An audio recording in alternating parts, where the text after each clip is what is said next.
اس حاصل کرنے والے کو لاحق کیا ہے. بس تبلیغ کا کام جو نظام الدین والے کرتے ہیں یہ بھی فی سبیل اللہ، اللہ کے دین کے ساتھ لاحق ہے، اللہ کے راستے کا کام ہے. اسی طرح سے دعوت کا کام جو مولانا کلیم صاحب کلک میں کرتے ہیں یہ بھی فی سبیل اللہ ہے، اور یہ حقیقی جہاد کے ساتھ لاحق ہیں، اور یہ الحاق ہی فضیلت ہے. اس سے آگے قرآن و حدیث کی تمام حدیثیں اور آیتیں جو جہاد کے تعلق سے ہیں وہ مولانا کلیم صاحب اپنے کام کے لیے ثابت کرنے لگے یا نظام الدین والے اپنے کام کے لیے ثابت کرنے لگے. یہ قرآن و حدیث میں تحریف ہے، یہ قرآن و حدیث میں تحریف ہے اور بہت بڑی گمراہی ہے. تحریف ہے اور بہت بڑی گمراہی ہے. تحریف کوئی معمولی گمراہی نہیں ہے. ان اللہ کے بندوں نے، مرکز والوں نے کیا کیا ہے، مشکات کی پوری کتاب الجہاد اپنے منتخب حدیث میں لی. ارے مشکات کی کتاب الجہاد کا تمہارے کام سے کیا تعلق ہے؟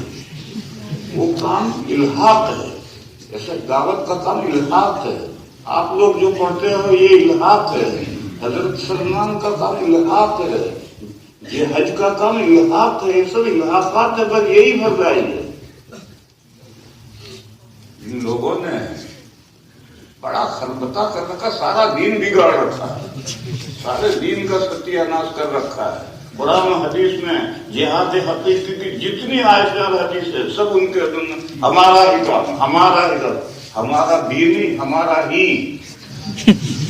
ہی کام جہاد ہے. یہ قرآن و حدیث میں تحریف ہے، اور قرآن و حدیث میں تحریف بہت بڑا سنگین جرم ہے. سمجھنے کی بات یہ ہے، اسے سمجھو. اتنا زمان 50-60 سال ہوتے سارے لوگوں کا دماغ خراب کر دیا ہے انہوں نے، اور لوگ یہی سمجھنے لگ گئے یہی جہاد ہے، یہی جہاد ہے. اور یاد رکھو جہاد کے ساتھ مسلمانوں کی سر افرازی وابستہ، سر بلندی وابستہ. جہاد جب تک چلے گا مسلمان کا سر اونچا رہے گا، اور جب جہاد بند ہوگا تو ذلت اور نکبت چھائے گی. مسلمانوں پر ذلت اور نکبت کب آئے گی؟ جب جہاد بند ہو جائے. جب تک جہاد چلتا رہے گا مسلمان کا سر بلند رہے گا، سر افرازی. یہ تو ساری دنیا میں جہاد کر رہے ہیں اور مسلمانوں کی نکبت تو دور نہیں ہوتی. اگر یہ جہاد ہوتا تو ان کے جہاد میں نکبت اور ذلت دور کیوں نہیں ہو رہی؟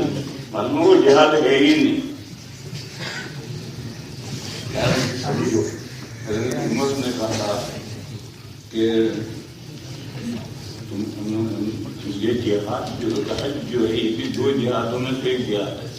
لہٰذا جب تم جہاد کر کے آؤ، حقیقی جہاد کر کے گھر آؤ، تو اب اونٹ پر کجاوا باندھ کر کے حج کو جاؤ.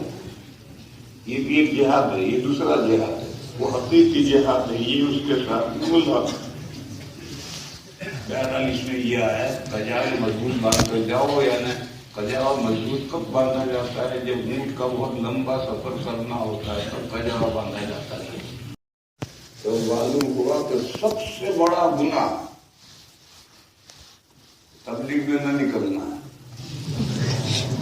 یہ بنگلہ دیش میں بیان کر کے آیا ہے کہ سب سے بڑا گناہ تبلیغ میں نہ نکلنا ہے.